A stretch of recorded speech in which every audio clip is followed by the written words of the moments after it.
علمتنا إنك أنت العليم الحكيم। বিশ্বজাহানের মালিক মহান আল্লাহ তাআলার দরবারে আমরা কালিমাতুশ শুকর আদায় করি যে আল্লাহ তাআলা আমাদেরকে পবিত্র জুমাবার আল্লাহ তাআলার মহান হুকুম জুমার নামাজ আদায় করার উদ্দেশ্যে আল্লাহর ঘর পবিত্র মসজিদে আসার বসার তৌফিক দান করেছেন। সেজন্য আমরা সকলেই দিল খুলে জবান ছেড়ে দিয়ে সকলেই একবার পড়ি আলহামদুলিল্লাহ। মানুষ যখন দুনিয়া ছেড়ে চলে যায় তখন আল্লাহ তাআলা এক একজন মানুষের জন্য এক একটা অবস্থা তৈরি করেন, যে অবস্থাটা আমরা দেখতেও পারি না, বুঝতেও পারি না, অনুধাবনও করতে পারি না। আমরা দেখি যে মানুষটা মারা গেল, আর কিছুই দেখি নাই। হিন্দু হোক, মুসলিম হোক, ভালো হোক, খারাপ হোক, আমরা শুধু দেখেছি মানুষটা মরে গেছে, রূহটা চলে গেছে, শ্বাস প্রশ্বাস বন্ধ হয়ে গেছে, আর কি হয়েছে আমরা কিছুই দেখি না। কিন্তু আল্লাহ তাআলা এক একটা মানুষের জন্য এক একটা অবস্থা তৈরি করেন। এক একজন মানুষ মারা যাওয়ার সময় একটা অবস্থা তৈরি হয় যেটা আমরা দেখতে পারি না। কি অবস্থা তৈরি হয়? 4 শ্রেণীর মানুষ আছে। এই 4 শ্রেণীর মানুষের জন্য আল্লাহ তাআলা 4 ধরনের একটা অবস্থা তৈরি করেন। 1 নম্বর, যে সমস্ত মুমিন মুসলমান বাড়িতে মারা যায় তাদের মরণের অবস্থা কি? 2 নম্বর, যে সমস্ত মুমিন মুসলমান জিহাদের ময়দানে যুদ্ধরত অবস্থায় শহীদ হয় তাদের মরণের অবস্থা কি? 3 নম্বর, যে সমস্ত কাফের অমুসলিম পাপিষ্ঠ নাফরমান বাড়িতে মারা যায় তাদের মরণের অবস্থা কি হয়? আর যে সমস্ত পাপিষ্ঠ কাফের জিহাদের ময়দানে নিহত হয় তাদের মরণের অবস্থা কি? 4 শ্রেণীর মানুষ, মরণের 4টা অবস্থা। তো 1 নম্বর হলো যে সমস্ত মুমিন বাড়িতে মারা যায়, ভালো মানুষ, নামাজি দিনদার মানুষ বাড়িতে মারা গেছে, তাদের মরণের অবস্থাটা কি হয়? আল্লাহ তাআলা এই সম্পর্কে সূরাতুল ফুসসিলাতের 30 নম্বর আয়াতে আল্লাহ বলেন, ইন্নাল্লাযীনা ক্বালু রাব্বুনাল্লাহ, আল্লাহ বলেন যারা বলে আমাদের রব হলেন আল্লাহ, সুম্মাস্তাকামু, এরপরে এই কথার উপর মরণ পর্যন্ত অবিচল থাকে। 1 নম্বর হলো বলে আমাদের রব হলেন আল্লাহ, মরণ পর্যন্ত এই কথার উপর অবিচল থাকে। এর মানে হইল মুফাসসিরিনে কেরাম বলেন আমার রব আল্লাহ, এর কথার মানে হলো আমি আল্লাহর উপর ঈমান আনলাম, আল্লাহর উপর বিশ্বাস স্থাপন করলাম। 2 নম্বর হচ্ছে সুম্মাস্তাকামু, এই কথার উপর মরণ পর্যন্ত বিচলতার সাথে স্থির থাকে। এর মানে হইল আমি যে ঈমান এনেছি আমি আমার জীবনটাকে ঈমানের দাবি অনুযায়ী পরিচালনা করব, ঈমান আনবো, ঈমানের দাবিগুলো কি কি ওই সবগুলো দাবি অনুযায়ী জীবন চালাবো। যেমন ঈমানের একটা দাবি হলো ইলম শিক্ষা করা, ইলম শিখার পর ইলম অনুযায়ী আমল করা, এটা একটা ঈমানের দাবি। ঈমানের একটা দাবি হলো পূর্ণাঙ্গ দ্বীনের উপর আমল করা, দ্বীনের কিছু মানলাম কিছু মানি নাই, কিছু স্বীকার করলাম আবার কিছু অস্বীকার করে বসলাম, এটা হবে না। ঈমানের দাবি হলো পরিপূর্ণ দ্বীনের উপর ঈমান আনতে হবে। ঈমানের আরেকটা দাবি হলো কাফের মুশরিকদের সাথে সম্পর্ক ছিন্ন করতে হবে। ইসলাম একমাত্র আল্লাহর ধর্ম, এটা মেনে নিতে হবে। সৎ কাজের আদেশ করতে হবে, অসৎ কাজের নিষেধ করতে হবে, নামাজ আদায় করতে হবে। আল্লাহ তাআলা যত আদেশ করেছেন, নবীজি যত আদেশ করেছেন সবগুলো মানার জন্য চেষ্টা করতে হবে। আল্লাহ তার নবী যা কিছু নিষেধ করেছেন তা থেকে বিরত থাকতে হবে। এটাই হলো ঈমানের দাবি। সুতরাং ঈমান আনতে হবে, ঈমানের দাবি অনুযায়ী আমল করতে হবে। এই 2টা কাজ যারা করবে তাদের মরণের অবস্থাটা কি হবে? আল্লাহ তাআলা বলেন, তাতানাজ্জালু আলাইহিমুল মালাইকা, তাদের যখন মরণের সময় হয়ে যায় ফেরেশতারা তার কাছে চলে আসে। কয়জন ফেরেশতা আসে? নবীজি হাদিসের ভিতরে জানায়া দেয়, হাজার হাজার আল্লাহর ফেরেশতা তার কাছে চলে আসে। মাহুম হানুতুন মিন হানুতিল জান্নাহ ওয়া কাফানুন মিন কাফানিল জান্নাহ, ফেরেশতাদের হাতে থাকে জান্নাতি কাপড় আর জান্নাতি সুগন্ধি। ফেরেশতারা জান্নাতি কাপড় আর জান্নাতি সুগন্ধি হাতে নিয়ে মৃত ব্যক্তির দৃষ্টির সীমা যতটুকু যায় ততটুকু জায়গার মধ্যে দুই দিকে সারিবদ্ধ হয়ে ফেরেশতারা বসে যায়। এরকম ভাবে যখন ফেরেশতারা বসে গেল, ঠিক এমন সময় মালাকুল মাউত আজরাইল আলাইহিস সালাম মৃত ব্যক্তির মাথার কাছে এসে বলতে থাকে, ইয়া আইয়াতুহান নাফসুল মুতমাইন্নাহ, হে প্রশান্ত আত্মা, হে স্থির আত্মা, উখরুজি ইলা মাগফিরাতিম মিনাল্লাহি ওয়া রিদওয়ান, তুমি আল্লাহ তাআলার সন্তুষ্টির দিকে বেরিয়ে আসো। এই কথাটা বলার সাথে সাথেই নবীজি বলেন, তার আত্মাটা, তার রূহটা এত সুন্দরভাবে বেরিয়ে যায়, যেমন কোনো একটা মানুষ ছোট গ্লাস দিয়ে পানি পান করেছে, পানি পান করার পর গ্লাসটা যখন কাট করেছে, কাট করার সাথে সাথে সর্বশেষ ফুটাটা ধীর গতিতে যেভাবে গ্লাস থেকে পড়ে যায়, ঠিক তেমনি ভাবে মুমিন ব্যক্তির আত্মাটা তার দেহ থেকে ওই রকম সুন্দরভাবে বের হয়ে যায়। আরেক বর্ণনায় নবীজি সাল্লাল্লাহু আলাইহি ওয়াসাল্লাম বলেন, আকাশ থেকে যখন বৃষ্টি বর্ষণ হয়, আসমান থেকে বৃষ্টির ফোঁটাটা সুন্দরভাবে জমিনে পড়ে যায়, কোনো বাধাগ্রস্ত হয় না। ঠিক তেমনি ভাবে মুমিন বান্দার আত্মাটা তার দেহ থেকে সুন্দর মসৃণ ভাবে বের হয়ে যায়, তার ভিতরে কোনো কষ্ট হয় না। এখন আত্মাটা দেহ থেকে বের হয়ে গেল, বের হওয়ার সাথে সাথে ফেরেশতা ওই যে জান্নাতি কাপড় নিয়ে এসেছিল, জান্নাতি কাপড়ের ভিতরে আত্মাটা রেখে দেয়।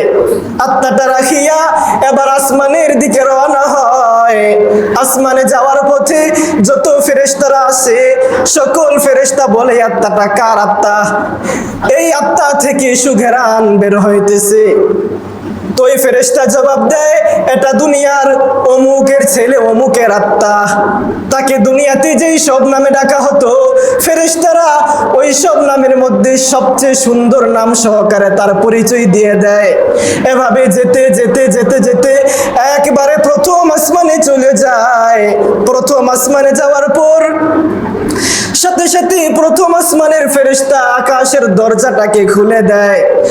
আকাশের দরজা খুলিয়া ফেরেশতা বলতে থাকে, মারহাবান বিন নাফসিত তাইয়্যিবাতি কানাত ফিল জাসাদিত তাইয়্যিবাহ, পবিত্র আত্মাকে সুস্বাগতম। এই আত্মাটা পবিত্র দেহের ভিতরে ছিল। এর মানে হলো আসমানের ফেরেশতা বলে আত্মাটাও পবিত্র, এই আত্মা যেই দেহের ভিতরে ছিল ওই দেহটাও পবিত্র। উদখুলি হামিদাতান ওয়া আবশিরি বিরাউহিন ওয়া রাইহান ওয়া রাব্বিন গায়রি গাদাবান। আসমানের ফেরেশতা বলে, প্রশংসিত অবস্থায় তুমি আসমানে প্রবেশ করো আর সুসংবাদ শুনিয়া রাখো, তোমার আল্লাহ তোমার প্রতি সন্তুষ্ট রয়েছে। যখন আত্মাটা প্রথম আসমানে চলে যায়, নবীজি জানায়া দেয়, প্রথম আসমানের নৈকট্যশীল সকল ফেরেশতা ওই আত্মাটাকে স্বাগত জানাইতে জানাইতে দ্বিতীয় আসমানে পৌঁছে দেয়। দ্বিতীয় আসমানের ফেরেশতারা স্বাগত জানাইতে জানাইতে তৃতীয় আসমানে পৌঁছে দেয়। তৃতীয় আসমানের ফেরেশতারা চতুর্থ আসমানে পৌঁছে দেয়। চতুর্থ আসমানের ফেরেশতারা পঞ্চম আসমানে পৌঁছে দেয়। পঞ্চম আসমানের ফেরেশতারা ষষ্ঠ আসমানে পৌঁছায়। ষষ্ঠ আসমানের ফেরেশতারা স্বাগত জানাইতে জানাইতে সর্বশেষ আসমান 7 নম্বর আসমানে পৌঁছে দেয়। রূহটা যখন 7 নম্বর আসমানে চলে গেল, তখন আল্লাহ তাআলা একটা ডাক দেয়, ও আমার ফেরেশতা, তোমরা আমার এই বান্দার আমল নামাটা ইল্লিয়িন নামক জান্নাতের ভিতরে রেখে দাও। ইল্লিয়িন হলো 7 আসমানের উপরে একটা জায়গার নাম, যেই জায়গার ভিতরে পুণ্যবান নেককারদের আমল নামা জমা রাখা হয়। আল্লাহ বলেন তোমরা আমার বান্দার আমল নামাটা ওই জান্নাতের ভিতরে রেখে দাও, আর এই আত্মাটাকে তোমরা আবার জমিনে নামিয়ে আনো। কারণ হলো আমি প্রতিশ্রুতি দিয়েছি, মিনহা খালাকনাকুম ওয়া ফিহা নুঈদুকুম ওয়া মিনহা নুখরিজুকুম তারাতান উখরা। কারণ আমি মানুষকে প্রতিশ্রুতি দিয়েছি, মানুষকে আমি মাটি থেকে সৃষ্টি করেছি, আবার আমি মানুষকে মাটির মাঝে ফিরিয়ে দেব, আবার মাটি থেকে আমি আরেকবার আমি তাকে জীবিত করে আনবো। আল্লাহ বলবেন 7 আসমান থেকে ফেরেশতা আত্মাটা নিয়ে আবার জমিনে চলে যাও। ওই ফেরেশতা আত্মাটা নিয়ে আবার জমিনে চলে আসবে। দেহটা কিন্তু এখানে বাড়িতে আছে, দেহটাকে আমরা গোসল করাই, কাফন দাফন পরাইয়া, জানাজা পড়িয়া যখন খাটিয়াই করে কবরস্থানের দিকে রওনা হয়ে যায়, হাদিসে আছে ওই ফেরেশতা আত্মাটাকে নিয়ে আমাদের পিছনে পিছনে যায়। আমরা যখন কবরের ভিতরে দেহটাকে নামাইয়া উপরে মাটি দিয়ে চলে এসেছি, হাদিসে আছে ওই ফেরেশতা আত্মাটাকে নিয়ে কবরের ভিতরে চলে যায়। কবরের ভিতরে ওই দেহের ভিতরে আত্মাটাকে আবার ঢুকিয়ে দেয়। তখন লোকটা সাথে সাথে জীবিত হয়ে যায়। আমরা সকলেই তাকে কবর দিয়ে চলে আসি। নবীজি জানায় দেয় আমরা যখন চলে আসি ঠিক ওই সময় 2 জন ফেরেশতা তার কবরে চলে আসে। 2 জন ফেরেশতা আইসা তাকে 3টা প্রশ্ন করে। 1 নাম্বার প্রশ্ন হলো মার রব্বুকা, তোমার রব কে? লোকটা জবাব দেয় রব্বি আল্লাহ, আমার রব হলেন আল্লাহ। ফেরেশতা 2 নম্বর প্রশ্ন করে ওমা দীনুকা, তোমার ধর্ম কি? লোকটা জবাব দেয় দীনি আল ইসলাম, আমার ধর্ম হলো ইসলাম। ফেরেশতা আবার প্রশ্ন করে ওমান নবিয়ুকা, তোমার নবী কে? লোকটা জবাব দেয় নবী মুহাম্মাদুন সাল্লাল্লাহু আলাইহি ওয়াসাল্লাম, আমার নবী হলেন মুহাম্মদ সাল্লাল্লাহু আলাইহি ওয়াসাল্লাম। 3টা প্রশ্নের জবাব যখন দিয়ে দেয় তখন ফেরেশতা আবার জিজ্ঞেস করে মা ইউদরিকা, তুমি কিভাবে এই প্রশ্নের জবাবগুলো জেনেছো? লোকটা জবাব দেবে করাতু কিতাবাল্লাহ, আমি আল্লাহর কিতাব কোরআন পড়েছি, কোরআন পড়ে পড়ে আমি প্রশ্নের জবাবগুলো জেনে নিয়েছি। যদিও কোরআন পড়তে পারি নাই, আলেমদের মুখ থেকে প্রশ্নের জবাবগুলো শুনেছি। শুনিয়া আমানতু বিল্লাহি ওয়া রাসূলি, আমি আল্লাহকেও বিশ্বাস করেছি, নবীজিকেও বিশ্বাস করেছি। এই কথা বলার সাথে সাথে নবীজি বলেন এক ঘোষণাকারী ঘোষণা করবে। ঘোষণাকারী হলেন স্বয়ং আল্লাহ। আল্লাহ নিজেই ঘোষণা করবে আন সাদাকা আবদি, আমার বান্দা যা বলেছে সবকিছু সে সত্য বলেছে। ফাফরিশুহু মিনাল জান্নাহ, তোমরা আমার বান্দার কবরে জান্নাতের বিছানা বিছাইয়া দাও। ওয়ালবিসুহু মিনাল জান্নাহ, আমার বান্দার কে তোমরা জান্নাতি পোশাক পরিধান করাইয়া দাও। উফতাহু লাহু বাবান মিনাল জান্নাহ, আমার বান্দার কবর থেকে জান্নাত পর্যন্ত একটা রাস্তা তৈরি করে দাও। ফেরেশতা বান্দার কবর থেকে সরাসরি জান্নাত পর্যন্ত একটা রাস্তা তৈরি করে দেবে। আর ওই মানুষটা কবরে ঘুমাইয়া ঘুমাইয়া জান্নাতের সব নাজ নিয়ামত দেখতে পাবে, সব কিছু দেখবে। নবীজি বলেন ওই রাস্তা দিয়ে জান্নাতের সুপেয় বাতাস, সুঘ্রাণ আসতেই থাকবে আসতেই থাকবে। আস্তে আস্তে পুরোটা কবর একবার আমোদ হয়ে যাবে, সুঘ্রাণে একেবারে মুখরিত হয়ে যাবে। এরপর নবীজি বলেন এরপর ওই বান্দার দৃষ্টির সীমা যতটুকু দূরে যায় তার কবরটাকে ততটুকু প্রশস্ত করে দেওয়া হবে। যতটুকু তার দৃষ্টির সীমা যাবে তার কবরটা তত বড় হবে। কবরের জীবন কি সুন্দর! এরপর যখন সে কবরে থাকবে, কবরে থাকতেই থাকবে, কবর থেকে এখন হাসরে উঠবে। হাসরের ময়দানে মুমিন বান্দা ঈমান এনেছে, ঈমানের দাবি অনুযায়ী আমল করেছে, হাসরের ময়দানে তার অবস্থাটা কেমন হবে? নবীজি জানাইয়া দেয়, হাসরের ময়দান বড় কঠিন ময়দান। সূর্যটা মাথার কাছে চলে আসবে, মানুষগুলো ঘরমাক্ত হয়ে যাবে। গরমে ঘামের ভিতরে মানুষগুলো হাবুডুবু খেতে থাকবে। কারো ঘাম হবে গিরা পর্যন্ত, কারো ঘাম হবে হাঁটু পর্যন্ত, আবার কারো ঘাম হবে কোমর পর্যন্ত, আবার কারো ঘাম হবে গলা পর্যন্ত। ঘামের ভিতরে সে হাবুডুবু খেতে থাকবে। কিন্তু যেই বান্দা আল্লাহকে মানবে, আল্লাহর প্রতি ঈমান আনবে, ঈমানের দাবি অনুযায়ী আমল করবে, নবীজি বলেন ওই মানুষগুলোরও হাসরের ময়দানে কোনো চিন্তা থাকবে না, কোনো পেরেশানি তাদের থাকবে না। আল্লাহ তাআলা ওই মানুষগুলোকে আরশের ছায়ার নিচে জায়গা করে দেবে, আরশের ছায়ার নিচে জায়গা করে দেবে। এবং সর্বপ্রথম যেই জান্নাতি খাবার তাদেরকে খাওয়ানো হবে, নবীজি বলেন জান্নাতি মানুষগুলোকে সর্বপ্রথম মাছের কলিজা দিয়ে আহার করানো হবে। সর্বপ্রথম তারা মাছের কলিজা দিয়ে খানা খাবে। হাসরের ময়দানে কোনো চিন্তা নাই। হাসরের ময়দান শেষ হয়ে যাওয়ার পর হিসাবের জন্য তারা দাঁড়াবে। কারো আমলনামা আসবে বাম হাতে, কারো আমলনামা আসবে ডান হাতে। যার আমলনামা ডান হাতে আসবে সে সরাসরি জান্নাতে চলে যাবে, আর যার আমলনামা বাম হাতে আসবে জাহান্নামে যেতে হবে। যারা ঈমান আনবে, ঈমানের দাবি অনুযায়ী আমল করবে, তাদের আমলনামাটা ডান হাতে চলে আসবে। আমলনামা যখন শুরু হয়ে যাবে, আমলনামা যখন ডান হাতে চলে আসবে, সে নাচতে শুরু করবে। তার পরিবারের লোকদেরকে বলতে শুরু করবে, দেখো আমি দুনিয়াতে কষ্ট করেছি, আল্লাহর বিধান মতো জীবন চালিয়েছি, এজন্য আমাকে পুরস্কার দেওয়া হয়েছে। আল্লাহ তাআলা আমাকে ডান হাতে আমার আমলনামা প্রদান করেছে। ডান হাতে আমলনামা চলে আসবে। হাসরের ময়দান থেকে এখন শুরু হবে মিজানের পাল্লায় যেতে হবে। মিজানের পাল্লায় যাওয়ার পর মানুষের আমলগুলো ওজন করা হবে। যারা ঈমান আনবে, ঈমানের দাবি অনুযায়ী আমল করবে, তাদের আমলের পাল্লাটা ভারী হয়ে যাবে, আর গুনাহের পাল্লাটা হালকা হবে। সেখান থেকে তারা আবার যাবে ফুলসিরাতের মাঝখানে।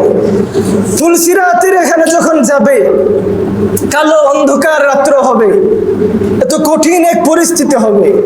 কিন্তু ঈমান যারা আনবে, ঈমানের দাবি অনুযায়ী যারা আমল করবে, নবীজি জানায়া দেয় তারা বিদ্যুতের চমকে, চোখের পলকে ফুলসিরাত পার হয়ে যাবে। ফুলসিরাত পার হয়ে তারা সরাসরি জান্নাতে চলে যাবে। এই হলো যারা ঈমান আনবে, ঈমানের দাবি অনুযায়ী আমল করবে, তাদের অবস্থাটা এমন হবে। তো আল্লাহ বলেন তাতানাজ্জালু আলাইহিমুল মালাইকাতু আল্লা তাখাফু। ঈমান যারা আনবে, ঈমানের দাবি অনুযায়ী যারা আমল করবে, তাদের কোনো চিন্তা নাই। আল্লা তাখাফু, তোমরা ভয় করো না, ভয়ের কোনো কারণ নাই। জান্নাত পর্যন্ত তোমাদের কোনো ভয় থাকবে না। এরপর আল্লাহ বলেন ওয়ালা তাহজানু, তোমরা দুঃখ করো না। দুঃখ করো না এর মানে হইল পেছনে ফেলে আসা সহায় সম্পদের জন্য দুঃখ করো না। তুমি যে মরে যাচ্ছ, তুমি তোমার বাড়ি রেখে যাচ্ছ, তুমি তোমার পরিবার রেখে যাচ্ছ, তুমি তোমার ভালো ভালো পোশাক রেখে যাচ্ছ, তুমি তোমার ভালো ভালো খাবার রেখে যাচ্ছ, এই সবগুলো ছেড়ে দিয়েছে তুমি কবরে চলে যাচ্ছ। এই পেছনে ফেলে আসা সহায় সম্পদের জন্য দুঃখ করো না, কষ্ট করো না, কারণ এর চাইতে দামি বাড়ি আল্লাহ তোমার জন্য জান্নাতে রেখেছে। এর চাইতে ভালো ভালো খাবার জান্নাতে আছে। দুনিয়ার পোশাকের চাইতে ভালো পোশাক জান্নাতে আল্লাহ রেখে দিয়েছে। জান্নাতের বাড়িটা কেমন হবে? জান্নাতের বাড়ি কেমন হবে? নবীজি জানায় দেয় সর্বনিম্ন যে জান্নাতে যাবে সবচেয়ে নিচু পর্যায়ে যে জান্নাতে থাকবে, নবীজি বলেন তার বাড়িটা হবে এই দুনিয়ার 10টা দুনিয়ার সমান। এই একটা দুনিয়ার সাথে 10টা দুনিয়া যত বড় হবে, সর্বনিম্ন জান্নাতের বাড়িটা এত বড় হবে। বাড়িটা কেমন হবে? নবীজি বলেন বাড়ি যে তৈরি করা হবে, বাড়ির একটা ইট হবে স্বর্ণের, আর একটা ইট হবে রূপার। বাড়ির যে ছাদ দেওয়া হবে, ঢালাই দেওয়া হবে, কংক্রিট যে হবে, এই কংক্রিট গুলো হবে মণিমুক্তার। সিমেন্ট দিয়ে যে গুলা হবে, ওই সিমেন্টের পানিগুলা হবে মেশকে আম্বরে দিয়ে মণিমুক্তা দিয়ে ঢালাই বানিয়ে ওই জান্নাতের বাড়ির ছাদ দেওয়া হবে, ঘ্রাণে মুখরিত হয়ে যাবে। তো এরপর নবীজি বলেন বাড়ির আরো কি হবে? বাড়ির ভিতরে থেকে বাইরের যা কিছু আছে সবগুলো দেখা যাবে, আর বাহির থেকে ভিতরে যা কিছু আছে সবগুলো দেখা যাবে। জান্নাতের বাড়িটা এমন হবে। এরপর জান্নাতের যে ফলমূল হবে, ফলমূলের গাছটা কত বড় হবে? নবীজি বলেন জান্নাতে যে ফলের গাছটা হবে, ফলের গাছের যে ছায়া হবে, তিরমিজি শরীফের হাদিসে আছে একজন অশ্বারোহী ঘোড়া দৌড়িয়ে যদি জান্নাতের গাছের এক ছায়া থেকে আরেক পাশের ছায়ায় যেতে চায়, 100 বছরও যদি ঘোড়া দৌড়ায়, এরপর এক পাশের ছায়া থেকে আরেক পাশের ছায়া যেতে পারবে না। তাহলে গাছটা কত বড় হবে? গাছের ফলগুলো সুমিষ্ট হবে। মানুষগুলো জান্নাতের ভিতরে বাড়ির ভিতরে যখন বসে থাকবে, তার যখন ফলমূল খেতে মন চাবে, সাথে সাথে জান্নাতের গাছের ঢালগুলো তার মুখের সামনে এসে ঝুলে থাকবে। সে সহজেই ছিঁড়ে ছিঁড়ে জান্নাতের ফল খেতে পারবে।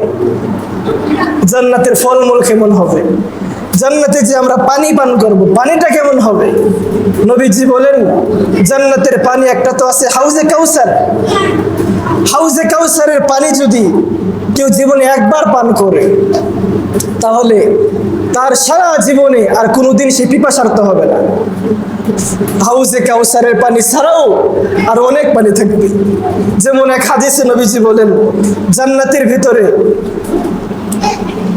একটা নদী থাকবে, মধুর নদী, শুধু মধুই থাকবে নদীর ভিতরে। আরেকটা নদী থাকবে দুধের নদী, দুধ থাকবে। আরেকটা নদী থাকবে শরাবের নদী, শরাব থাকবে। আমরা যে দুনিয়াতে মধু খাই, দুধ খাই, শরাব খাই, এই শরাব না, এটা জান্নাতের শরাব, জান্নাতের মধু। ওইটা কেমন মিষ্টি হবে, কত রঙের স্বাদ হবে, আল্লাহ ছাড়া কেউ জানে না। জান্নাতের কোটি কোটি ফলমূল থাকবে, একটা ফলের সাথে আরেকটা ফলের স্বাদ মিশবে না, একটা ফলের স্বাদ এক এক ধরনের হবে। এই জান্নাতের ফলমূল হবে। এরপর জান্নাতের বাজার থাকবে। প্রতি শুক্রবার যেমন আমরা মসজিদে এসেছি একসাথে জুমার নামাজ আদায়ের জন্য, হাদিসে আছে আখেরাতে জান্নাতেও এরকম একটা দিন আসবে। ওই দিনের মধ্যে সবাই একত্রিত হয়ে বাজারে যাবে বাজার করার জন্য। বাজারের মধ্যে একটা মার্কেট থাকবে, মার্কেটের ভিতরে অনেকগুলো আকৃতি থাকবে, অনেক কোটি কোটি ধরনের আকৃতি। আমরা যখন দেখি আমার থেকে একজন সুন্দর মানুষ, তার দেহ কি সুন্দর, কি লম্বা, আমি খাটো, তখন আমাদের মনে জাগে সে কত সুন্দর, তার চেহারা কত ভালো। তো জান্নাতের ভিতরে এই বাজারের মার্কেটের ভিতরে শুধু মানুষের আকৃতি থাকবে। সে গিয়ে দেখবে আকৃতিগুলো, যার আকৃতিটা তার সুন্দর লাগবে, সুন্দর লাগার সাথে সাথে তার মনে যদি হয় আমি যদি এমন সুন্দর হইতে পারতাম, তা মনের আসার সাথে সাথে তার আগের আকৃতি পাল্টিয়ে যেটা সে পছন্দ করেছিল তার দেহটা ওই আকৃতি হয়ে যাবে। সে যেটা মন চাইবে ওই আকৃতি ধারণ করতে পারবে। এই হলো জান্নাতের বাজারের মার্কেটের অবস্থা। এক কথায় আপনি জান্নাতে কি পাবেন? এর সহজ উত্তর হলো আপনি যা চান তাই পাবেন। আপনি জীবনে যা চাইবেন তাই পাবেন। জান্নাতের ভিতরে এক একজনকে হাদিসে আছে 70টা করে হুর দেওয়া হবে। হুরের অবস্থা কেমন হবে? নবীজি বলেন জান্নাতের হুরের যে উড়না থাকবে, এই উড়নাটার দাম কত? নবীজি বলেন এই দুনিয়া এবং দুনিয়ার ভিতরে যা কিছু আছে সবগুলো যদি বিক্রি করে দেওয়া হয়, জান্নাতে একজন হরের একটা উড়নাও কেনা যাবে না। উড়নাটা যদি এমন দামি হয়, হুরটা কি সুন্দর হবে। নবীজি এরপর আরেক হাদিসে বলেন, জান্নাতি হুর সে যদি এই দুনিয়ার ভিতরে একটু তাকায়, শুধু একটা আঙ্গুল বের করে বা কোনো কিছু বের করে, তাহলে তার সৌন্দর্যের আলোতে পুরোটা দুনিয়া আলোকিত হয়ে যায়। হুরের অবস্থা এমন হবে। আল্লাহ তাআলা আরো কত কিছু জান্নাতে রেখে দিয়েছেন, আমরা সেগুলো জানি না, বুঝতেও চাই না। এজন্য আমাদের ফিকির করা দরকার। দুনিয়ার জীবনটাই জীবন না, আসল জীবন আছে জান্নাতে। জান্নাতে কোনো শান্তির শেষ নাই, অশান্তি বলতে কিছু নাই, শুধু শান্তি আর শান্তি। জাহান্নামে শান্তির কোনো জায়গা নাই, শুধু অশান্তি আর অশান্তি। এজন্য জান্নাতের বাড়ি, জান্নাতের গাড়ি, জান্নাতের খাবার, জান্নাতের সব কিছু কত সুন্দর। আমরা যদি ওইগুলো নিয়ে ফিকির করি, তাহলে দুনিয়ার প্রতি আমাদের আসক্তি কমে আসবে। আমাদের অন্তরে যদি থাকে যে আমার বয়স তো হয়ে গেল, মনে করেন 50, আমি চাইলেও 100 বছর মানুষ বাঁচে না। আমি যদি আমার বয়স যদি 50 হয়, তাহলে আমার খেয়াল রাখতে হবে, আমি যদি 100 বছর বেঁচেও থাকি, 80 বছর পরে আমি আর কিছুই করতে পারবো না। মনটা চাবে যে আমি মরে যাই, কারণ ওই সময় কিছু ভালো লাগবে না। অসুস্থ হয়ে গেলে তো আরো মুসিবত। এজন্য আমাদের মরণের পরেই আমাদের এই ঘাটিগুলো পাড়ি দিতে হবে। কবরের ঘাটি, হাসরের ঘাটি, হিসাবের ঘাটি, মিজানের ঘাটি, ফুলসিরাতের ঘাটি, এই সবগুলো ঘাটি পাড়ি দিয়ে এরপরে জান্নাতে যেতে হবে। এর আগে জান্নাতে যাওয়ার কোনো সুরত নেই। তো জান্নাতের কত নাজ নিয়ামত।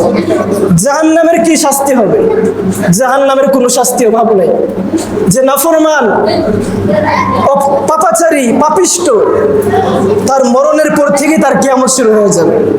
মরণের পর থেকেই তার আযাব শুরু হয়ে যাবে। কেমন আযাব হবে? নবীজি বলেন, নাফরমান পাপিষ্টর যখন দুনিয়া থেকে বিদায় হওয়ার সময় হয়, তখন ফেরেশতারা সালার চোট নিয়ে তার কাছে আসে। সালার চোট নিয়ে আসার পর বলে থাকে, এই নোংরা আত্মা তুমি বের হয়ে আসো। তখন আত্মাটা বিভিন্ন দিকে ছুটাছুটি করতে শুরু করে, মাথার দিকে যায়, পায়ের দিকে যায়, হাতের দিকে যায়। ফেরেশতা আত্মাটাকে টেনে টেনে দেহ থেকে বের করে আনে। নবীজি বলেন, টেনে টেনে যখন আত্মাটাকে দেহ থেকে বের করে, তখন কি একটা অবস্থা হয়। নবীজি বলেন, আমাদের দেহের মধ্যে যে পশম আছে, সবগুলো পশমের জায়গায় যদি একসাথে এক সময় বিষাক্ত কাঁটা দিয়ে আঘাত করা হয়, তাহলে দেহটা যেমন একটা ঝাঁঝরা হয়ে যাবে।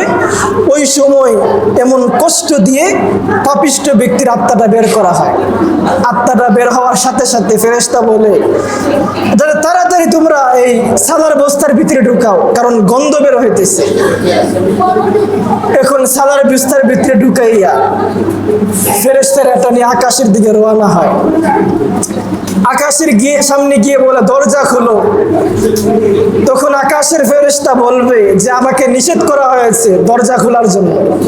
পাপিষ্ট নাফরমান ব্যক্তির জন্য আকাশের দরজা খোলা যাবে না, দরজা খুলতে পারবো না। তখন আল্লাহ তাআলা বলেন, যাদের নাফরমান পাপিষ্ট, তাদের আত্মাটাকে আকাশ থেকে ঢিল মেরে নিক্ষেপ করে মাটিতে ফেলে দেওয়া হয়। তুপরে আকাশ ঢিল মেরে মাটিতে ফেলার পর আমরা যখন তার দেহটা কবরে রেখে আসি, ফেরেশতা আত্মাটা নিয়ে আবার কবরে যায়, কবরে রেখে দেয়। ফেরেশতা এসে সওয়াল জবাব করে, সে সওয়াল জবাব কিছুই পারবে না। তখন অবস্থা কি হবে? আল্লাহ তাআলা নিজেই ডাক দিয়ে বলবেন, আফরিশুহু মিনান নার, তোমরা তার কবরে জাহান্নামের বিছানা বিছিয়ে দাও। ওয়ালবিসুহু মিনান নার, তার দেহের ভিতরে জাহান্নামের পোশাক পরিধান করায়া দাও। ওয়াফতাহু লাহু বাবান মিনান নার, জাহান্নাম থেকে তার কবর পর্যন্ত একটা রাস্তা তৈরি করে দাও। রাস্তা তৈরি করা হবে জাহান্নাম থেকে। এখন ওই জাহান্নাম থেকে এই রাস্তা দিয়ে আগুনের কুণ্ডলে আসতেই থাকবে, আস্তে আস্তে পুরোটা কবর একবার আগুনের গর্ত হয়ে যাবে। লোকরা এখন ডানে তাকাবে, দেখবে আগুন, বামে আগুন, উপরে আগুন, নিচে আগুন। আগুনের ভিতরেই তার সারাটা জীবন সেখানে কাটাতে হবে। কবরের মধ্যে সারা জীবন আগুনের মধ্যেই থাকতে হবে। কবরের জীবন যখন শেষ হবে, হাসরের ময়দানে উঠবে। নবীজি বলেন, হাসরের ময়দানে সূর্যের তাপে মগজগুলো টপ টপ করতে থাকবে। ওই কঠিন পরিস্থিতি পাড়ি দিয়ে হিসাবের জন্য দাঁড়াবে। নবীজি বলেন, তার ডান হাতে হিসাব দেওয়া হবে না, বাম হাতে দেওয়া হবে। বাম হাতে সামনে দিকে হবে না, পিছন দিক দিয়ে দেওয়া হবে। তাহলে পিছন দিক দিয়ে কেমনে দেওয়া হবে? নবীজি বলেন, হাতটাকে পেটের দিকে গর্ত করে পিঠের দিকে বের করা হবে। পিঠের দিকে বের করে আমল নামা দেওয়া হবে। কি একটা কষ্ট হবে। হিসাবের পরে এরপরে যাবে মিজানের পাল্লার সামনে, সেখানেও তার আমলের পাল্লা হালকা হয়ে যাবে। বিপদ আর বিপদ, একের পর এক বিপদ। মিজানের পাল্লা থেকে ফুলসিরাতের সামনে যাবে, নিচে জাহান্নাম, ওই পারে জান্নাত।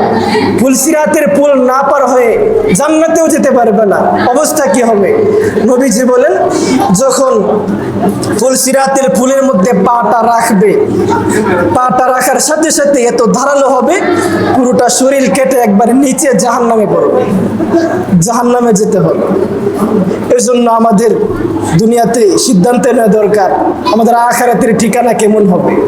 দুনিয়াতে যেমন আমল করেছি আমার প্রতিদান এমনই হবে। খারাপ কাজ করলে ঠিকানা জাহান্নাম হবে, ভালো কাজ করলে আমাদের ঠিকানা জান্নাত হবে। দুনিয়াতে আর কোনোদিন আমাদের ফিরে আসা সম্ভব হবে না, কেউ আসতে পারবে না। মরণ একটাই হবে, জীবনও একটাই। এই জন্য আমরা সকলে আখিরাতের ফিকির করা প্রয়োজন।